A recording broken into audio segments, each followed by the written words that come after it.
بسم اللہ الرحمن الرحیم۔ السلام علیکم ناظرین، آج ہمارے سبق کا مفہوم ہے بارش طلب کرنے کا بیان، یعنی استسقاء کا بیان۔ حدیث مبارکہ صحیح بخاری شریف 547 سیدنا عبداللہ بن زید رضی اللہ تعالیٰ عنہ سے روایت ہے کہ نبی کریم صلی اللہ علیہ وسلم استسقاء کے لیے جنگل کی طرف تشریف لے گئے، اور اس وقت آپ صلی اللہ علیہ وسلم نے چادر الٹ لی، اور ایک دوسری روایت میں کہتے ہیں کہ نبی کریم صلی اللہ علیہ وسلم نے 2 رکعت نماز پڑھی۔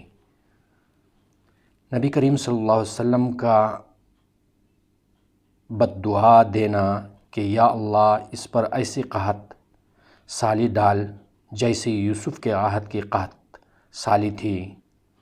حدیث مبارکہ صحیح بخاری شریف 548 سیدنا ابو ہریرہ رضی اللہ تعالیٰ عنہ سے مروی حدیث کہ نبی کریم صلی اللہ علیہ وسلم غریب مسلمانوں کے لیے دعائے نجات مانگتے اور قبیلہ مضر کے کافروں پر بد دعا کرتے، پھر گزر چکی ہے۔ دیکھیں کتاب وتر کا بیان باب رکوع سے پہلے اور رکوع کے بعد قنوت کا۔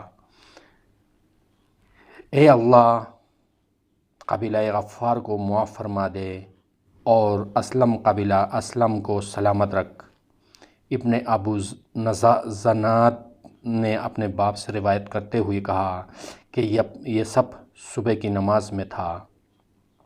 حدیث مبارکہ 549 صحیح بخاری شریف سیدنا عبداللہ بن مسعود رضی اللہ تعالیٰ عنہما نے کہا کہ نبی کریم صلی اللہ علیہ وسلم نے جب قبول دعوت اسلام سے لوگوں کو پیچھے ہٹتے دیکھا تو اللہ سے دعا کی، اے اللہ ان پر 7 برس قحط ڈال دے، جیسا کہ یوسف علیہ السلام کے قحط میں 7 برس تک مسلسل قحط رہا تھا۔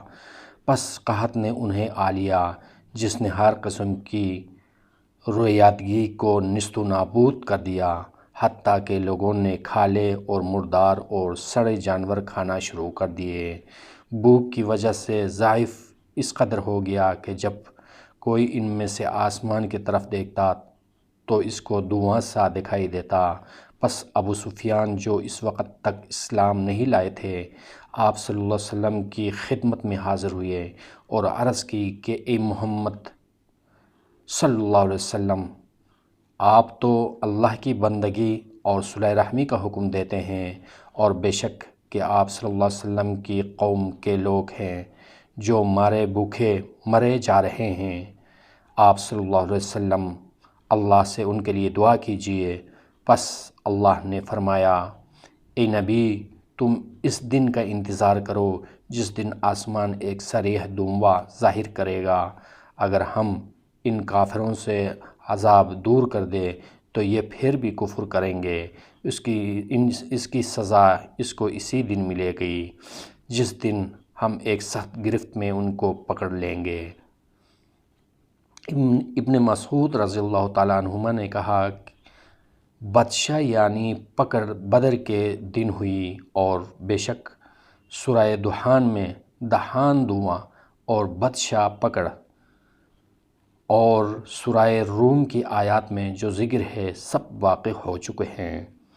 حدیث مبارکہ 550 صحیح بخاری شریف سیدنا عبداللہ بن عمر رضی اللہ تعالیٰ عنہما کہتے ہیں کہ اکثر میں شاعر کے قول کو یاد کر کے نبی کریم صلی اللہ علیہ وسلم کے چہرہ مبارک کی طرف دیکھتا تھا، جبکہ آپ صلی اللہ علیہ وسلم دعائے استسقاء مانگتے ہوئے ہوتے تھے۔ پس آپ صلی اللہ علیہ وسلم منبر سے نہ اترتے پاتے تھے کہ تمام پر نالے بہنے لگتے تھے۔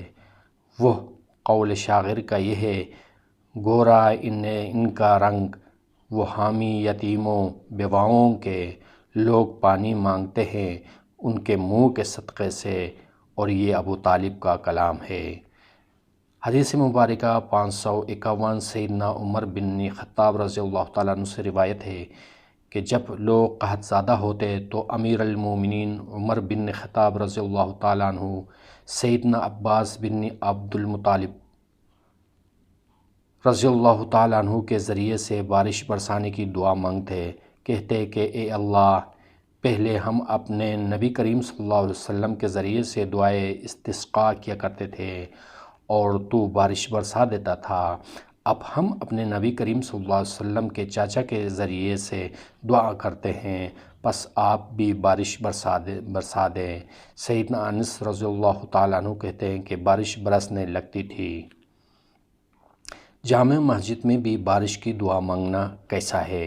حدیث مبارکہ 552 سیدنا انس رضی اللہ تعالیٰ عنہ کی حدیث ہے، اس شخص کے بارے میں جو کہ مسجد میں داخل ہوا اور نبی کریم صلی اللہ علیہ وسلم کھڑے ہو کر خطبہ فرما رہے تھے، بس اس نے عرض کی کہ بارش کے لیے دعا مانگے، پہلے کئی مرتبہ گزر چکی ہے بارش کے لیے دعا مانگنا۔ اور اس روایت میں ہے کہ انس رضی اللہ تعالیٰ عنہ کہتے ہیں کہ اللہ کی قسم ایک ہفتہ ہم نے آفتاب کی شکل نہیں دیکھی تھی، بس آئندہ جمعے میں ایک شخص اسی دروازے سے مسجد میں حاضر ہوا اور اس وقت رسول اللہ صلی اللہ علیہ وسلم کھڑے ہوئے جمعہ کا خطبہ دے رہے تھے، پس وہ شخص آپ صلی اللہ علیہ وسلم کے سامنے کھڑا ہو گیا اور اس نے عرض کی کہ یا رسول اللہ، لوگوں کے مال پانی کی کثرت سے خراب ہو گئے اور راستے بند ہو گئے، لہٰذا آپ صلی اللہ علیہ وسلم سے دعا کیجئے،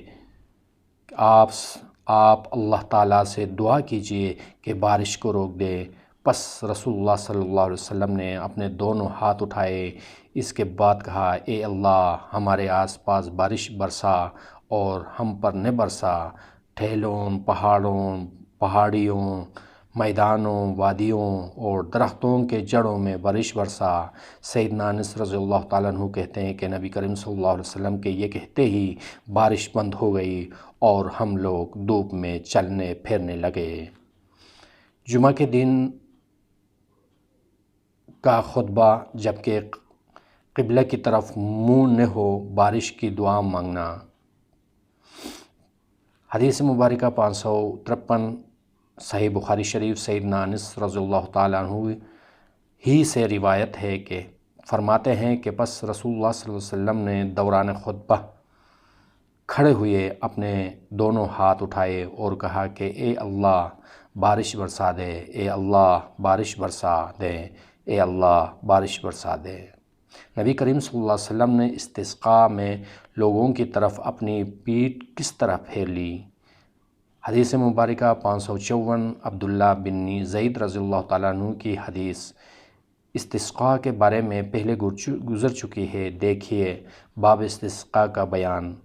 اور اس روایت میں ہے کہ آپ صلی اللہ علیہ وسلم نے اپنی پیٹھ لوگوں کی طرف پھیر لی اور قبلے کی طرف منہ کر لیا اور دعا مانگنے لگے، اس کے بعد اپنی چادر الٹ لی، پھر آپ لوگوں کے ساتھ 2 رکعت نماز پڑھی، ان میں بلند آواز سے قرات کی۔